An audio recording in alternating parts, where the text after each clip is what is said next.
News के इस खास बुलेटिन एक्सप्रेस 100 में जहां हम आपके लिए लेकर आते हैं राजनीति, मनोरंजन, देश, दुनिया, खेल और व्यापार जगत की सभी बड़ी खबरों को एक्सप्रेस यानी फटाफट अंदाज में।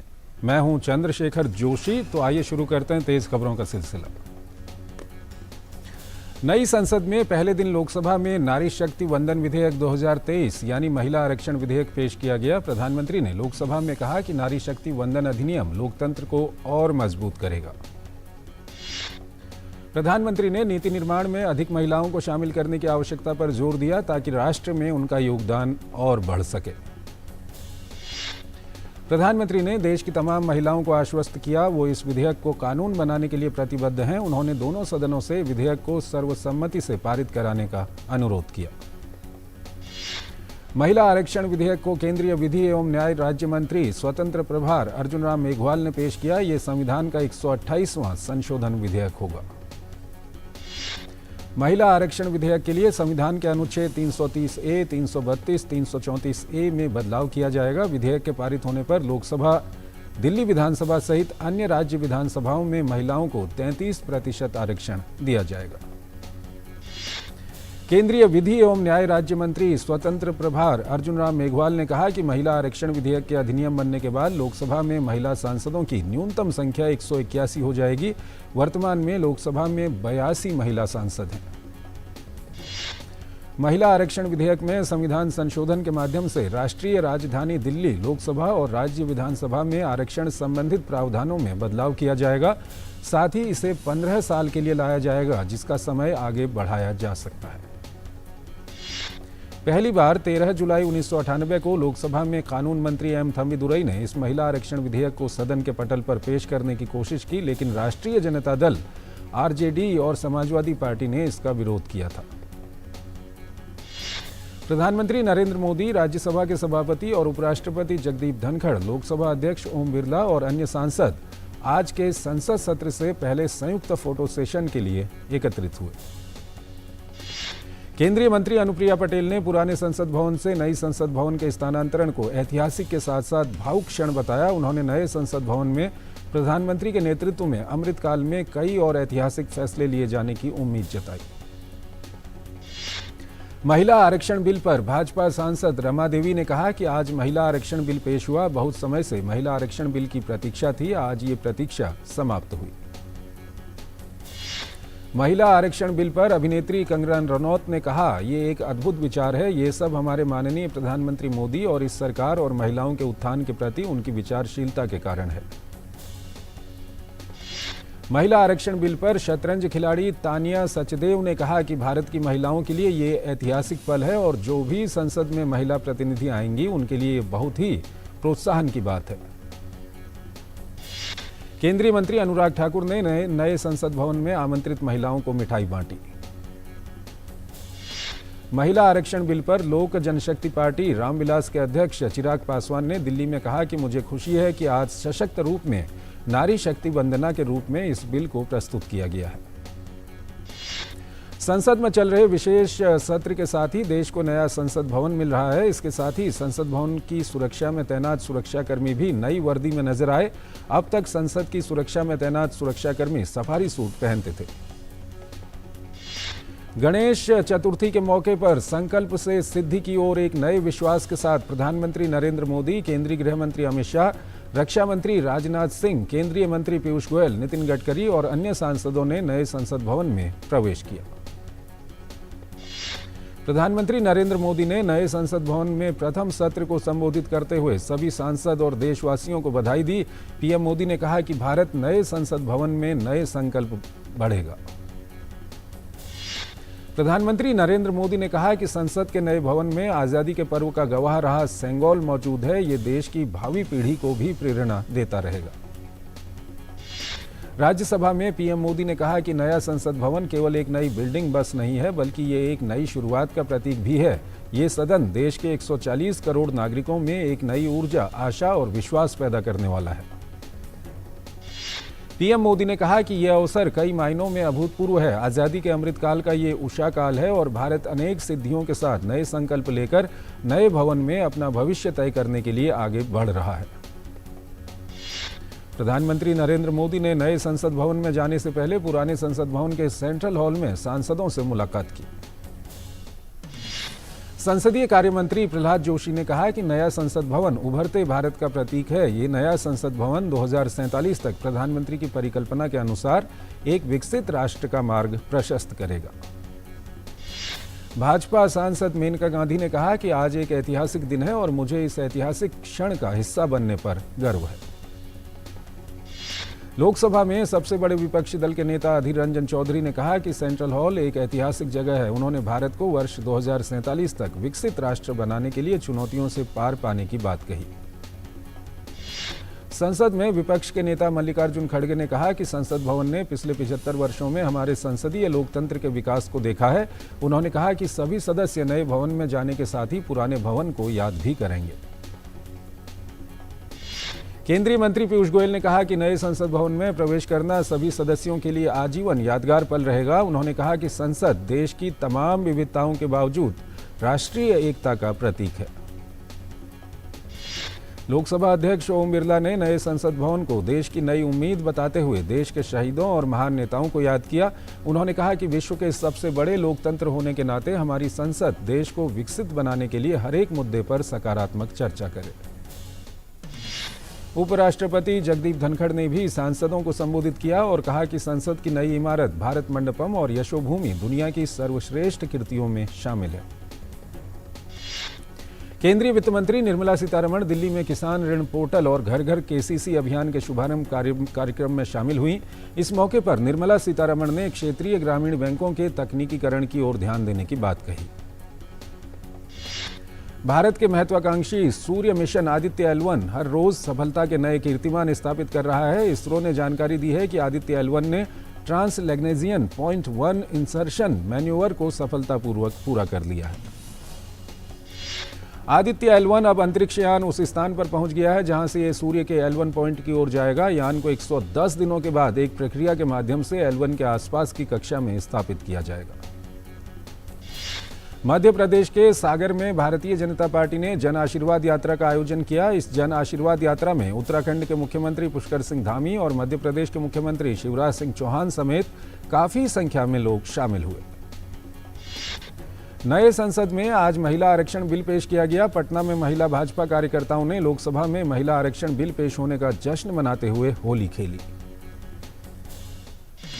जम्मू कश्मीर के अनंतनाग जिले के कोकरनाग ऑपरेशन वन क्षेत्र में तलाशी अभियान जारी है। सिपाही प्रदीप सिंह जो 13 सितंबर से लापता थे, कल शाम मृत पाए गए। वो कोकरनाग ऑपरेशन का हिस्सा थे। निर्वाचन आयोग का एक उच्च स्तरीय दल राज्य में चुनाव तैयारियों की समीक्षा के लिए 3 अक्टूबर से तेलंगाना का दौरा करेगा। निर्वाचन आयोग इस दौरान विभिन्न पक्षों और समुदायों के साथ बातचीत करेगा और तैयारियों की समीक्षा करेगा। 3 दिवसीय यात्रा के दौरान टीम राज्य प्रशासन और सुरक्षा एजेंसियों के साथ समन्वय कायम करने के लिए मुख्य सचिव और पुलिस महानिदेशक के साथ बैठक करेगी। पहले दिन टीम राष्ट्रीय और राज्य स्तर के मान्यता प्राप्त राजनीतिक दलों के साथ एक महत्वपूर्ण बैठक करेगी। केरल के कोझिकोड जिले से निपाह वायरस संक्रमण की जांच के लिए गए 23 और सैंपल नेगेटिव पाए गए हैं। वहीं चमगादड़ का सर्वे करने वाली टीम को भी चमगादड़ की स्थानीय आबादी में निपाह वायरस का कोई प्रमाण नहीं मिला है। एशिया प्रशांत क्षेत्र के राष्ट्रीय मानवाधिकार संस्थानों के सम्मेलन की कल से दिल्ली में शुरुआत होने जा रही है। जस्टिस अरुण कुमार ने कहा कि मानवाधिकार व्यक्ति को जन्म से मिलते हैं, जिनका संरक्षण बेहद जरूरी है।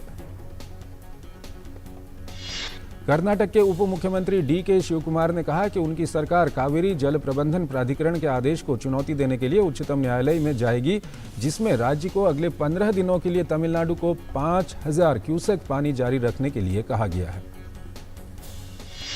कर्नाटक के उप मुख्यमंत्री DK शिवकुमार ने कहा कि कर्नाटक के मुख्यमंत्री सिद्धारमैया कावेरी विवाद पर चर्चा के लिए केंद्रीय जल शक्ति मंत्री गजेंद्र सिंह शेखावत से मिलने के लिए नई दिल्ली में सांसदों के एक प्रतिनिधिमंडल का नेतृत्व करेंगे। नू हिंसा मामले में संलिप्तता पाए जाने पर मुख्य न्यायिक मजिस्ट्रेट ने कांग्रेस विधायक ममन खान को 14 दिनों की न्यायिक हिरासत में भेज दिया है। गणेश चतुर्थी आज श्रद्धा और आस्था से मनाई जा रही है। ये उत्सव वृद्धि बुद्धि, विवेक, समृद्धि और सौभाग्य के प्रतीक भगवान गणेश के जन्म के उपलक्ष्य में मनाया जाता है।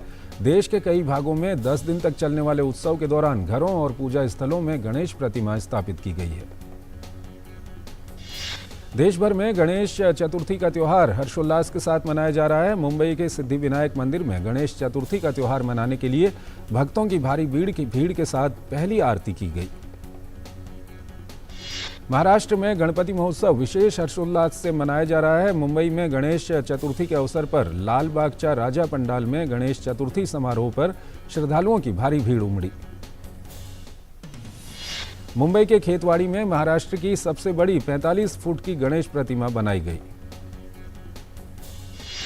गणेश चतुर्थी के अवसर पर ओडिशा के पुरी में रेत कलाकार सुदर्शन पटनायक ने विश्व शांति के संदेश के साथ स्टील के कटोरे के टुकड़े से भगवान गणेश की रेत की मूर्ति बनाई। महाराष्ट्र के उप मुख्यमंत्री देवेंद्र फडणवीस ने अपने परिवार के साथ गणेश चतुर्थी के अवसर पर पूजा अर्चना की और सभी लोगों के लिए मंगल कामनाएं की। महाराष्ट्र के उप मुख्यमंत्री देवेंद्र फडणवीस ने कहा कि गणेश चतुर्थी के दिन नई संसद भवन का श्री गणेश हो रहा है। मेरा विश्वास है कि ये संसद हमारे देश के सामने जो विघ्न हैं उनको दूर करने का काम करेगी। इस नई संसद के लिए पूरे देश को बधाई देता हूं।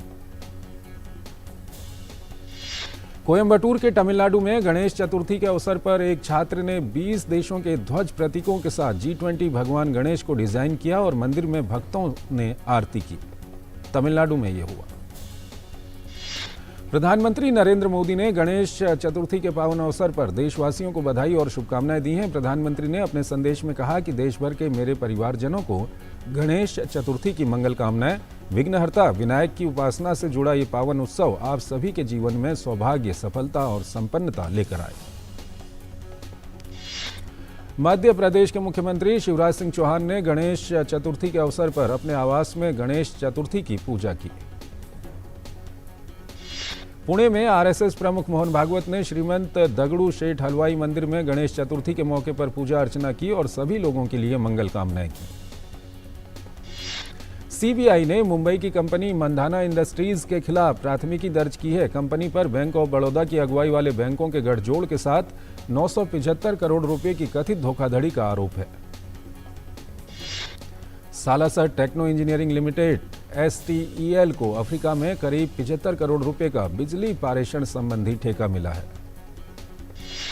उपभोक्ता मामलों के मंत्रालय ने कहा है कि वो देश में विभिन्न उपभोक्ता अदालतों में लंबित मामलों को कम करने के लिए कृत्रिम मेधा यानी AI के उपयोग पर काम कर रही है। रिलायंस इंडस्ट्रीज के KG-D6 से उत्पादित प्राकृतिक गैस के दाम में अगले माह से करीब 14% की कटौती की जा सकती है। सरकार ने इलेक्ट्रॉनिक्स और इंजीनियरिंग उद्योग में इस्तेमाल होने वाले सोल्डर वायर के लिए अनिवार्य गुणवत्ता मानदंड जारी किए हैं। घटिया उत्पादों पर अंकुश लगाने और घरेलू विनिर्माण को बढ़ावा देने के लिए ऐसा किया गया है। वैश्विक स्तर पर कच्चे तेल की कीमतों में लगातार तेजी के बावजूद घरेलू स्तर पर पेट्रोल और डीजल के दाम मंगलवार को भी यथावत रहे। दिल्ली में पेट्रोल 96 रुपये 72 पैसे प्रति लीटर और डीजल 89 रुपये 62 पैसे प्रति लीटर पर रहा। गणेश चतुर्थी के अवसर पर आज शेयर बाजार और मुद्रा बाजार में अवकाश रहा। देश के प्रमुख शेयर बाजारों के साथ ही अंतर बैंकिंग मुद्रा बाजार भी बंद रहा। रिलायंस जियो ने आज गणेश चतुर्थी पर अपनी एयर फाइबर सर्विस लॉन्च कर दी है। फिलहाल ये सर्विस 8 शहरों अहमदाबाद, बेंगलुरु, चेन्नई, दिल्ली, हैदराबाद, कोलकाता, मुंबई और पुणे में मिलेगी। सोशल मीडिया प्लेटफॉर्म एक्स अपने यूजर से मंथली फीस चार्ज कर सकता है। कंपनी के मालिक एलन मस्क ने इजराइल के पीएम बेनियामिन नेतन्याहू के साथ एक लाइव कार्यक्रम में ये बात कही। बजाज ऑटो CNG फ्यूल से चलने वाली एंट्री लेवल मोटरसाइकिल लॉन्च कर सकती है। CNBC को दिए एक इंटरव्यू में कंपनी के MD राजीव बजाज ने इस बात की ओर इशारा किया। गोल्ड एक्सचेंज ट्रेडेड फंड यानी गोल्ड ETF में बीते महीने अगस्त में 1028 करोड़ रुपए का निवेश हुआ। ये गोल्ड ETF में 16 महीनों का रिकॉर्ड निवेश है। स्मार्टफोन बनाने वाली कंपनी मोटोरोला अपना नया स्मार्टफोन मोटोरोला एज 40 न्यू 21 सितंबर को लॉन्च करने जा रही है। भारतीय रिफाइनरी इकाइयों से निकलने वाले गंदे ईंधन को फोब की वाटर इमल्शन तकनीक से साफ किया जाएगा। ये ईंधन दिल्ली और दुनिया के कई अन्य शहरों में प्रतिबंधित है। डेनमार्क फिर से यूक्रेन को 45 टैंक प्रदान करने वाला है। इन 45 टैंकों में 30 जर्मन निर्मित लेपर्ड 1 टैंक होंगे, जबकि 15 T-72 टैंक शामिल होंगे। चीनी विदेश मंत्रालय की प्रवक्ता माओ निंग ने कहा कि अक्टूबर में बीजिंग में होने वाले तीसरे बेल्ट एंड रोड फोरम में 110 से अधिक देशों ने अंतर्राष्ट्रीय सहयोग के लिए अपनी भागीदारी की पुष्टि की है। यूक्रेन के राष्ट्रपति वोलोदिमीर ज़ेलेंस्की संयुक्त राष्ट्र में विश्व नेताओं को संबोधित करने के लिए अमेरिका पहुंचे हैं। वो आज उच्च स्तरीय संयुक्त राष्ट्र महासभा को संबोधित करेंगे। रूस की एक अदालत ने अमेरिकी रिपोर्टर इवान गेर्शकोविच की प्री ट्रायल हिरासत के खिलाफ उनकी अपील को खारिज कर दिया। ईरान और अमेरिका के बीच हुए कैदियों की अदला बदली सौदे में 5 अमेरिकी कैदी मंगलवार को अपने देश पहुंचे। इस दौरान उनकी खुशी देखने लायक थी। रूस की सुरक्षा परिषद के सचिव निकोलाई पेत्रुशेव ने आज चीनी विदेश मंत्री वांग यी के साथ कोरियाई प्रायद्वीप और यूक्रेन की स्थिति पर चर्चा की। लातविया ने घोषणा की है कि वो अवैध अप्रवासन को रोकने के लिए पड़ोसी बेलारूस के साथ अपने 2 क्रॉसिंग पॉइंट में से एक को बंद कर देगा।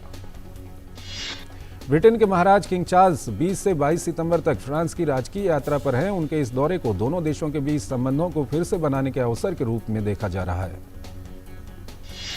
पेरू में अपराध की बढ़ती घटनाओं को देखते हुए सरकार ने आपातकाल की घोषणा की है। पेरू की राजधानी लीमा सहित 3 जिलों में कानून व्यवस्था में लचर हालात के बाद सरकार ने यह निर्णय लिया है।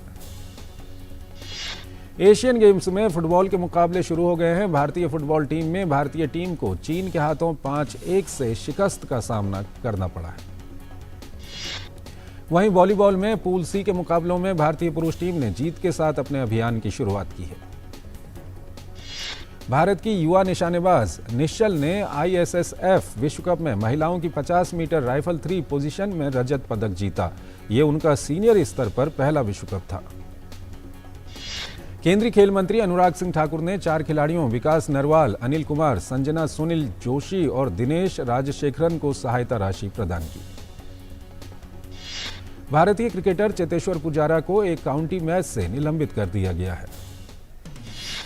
पूर्व कप्तान कपिल देव ने एशिया कप जीतने पर भारतीय टीम की तारीफ की है। इस जीत के बाद उन्हें लगता है कि टीम इंडिया अब विश्व कप जीतने के लिए तैयार है।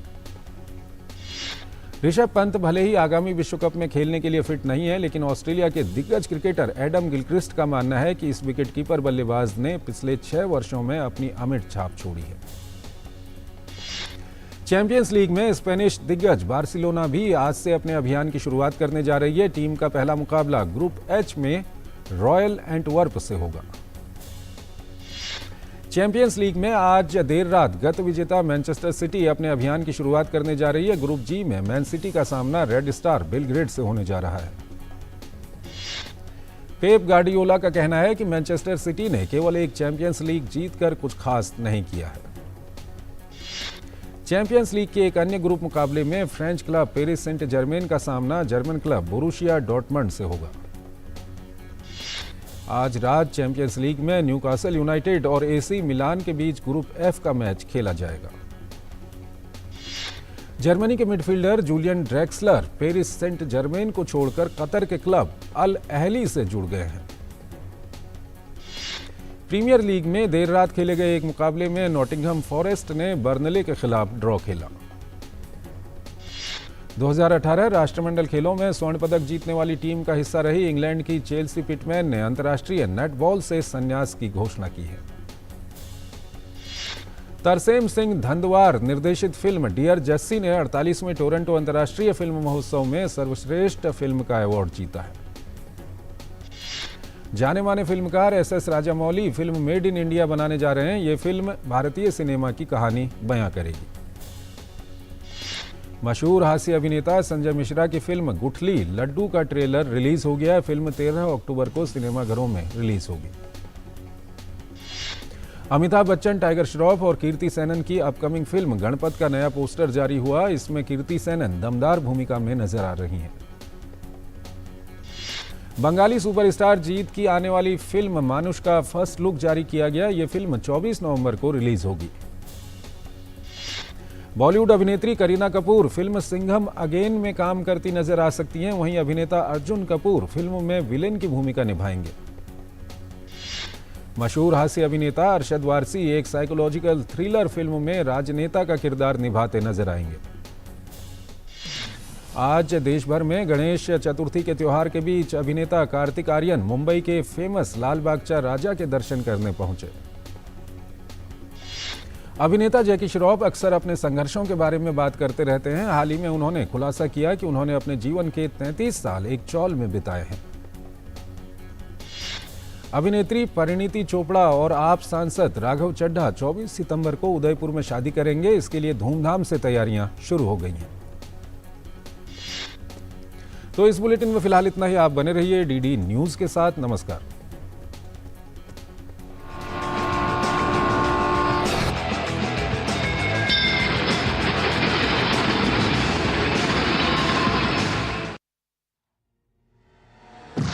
आसान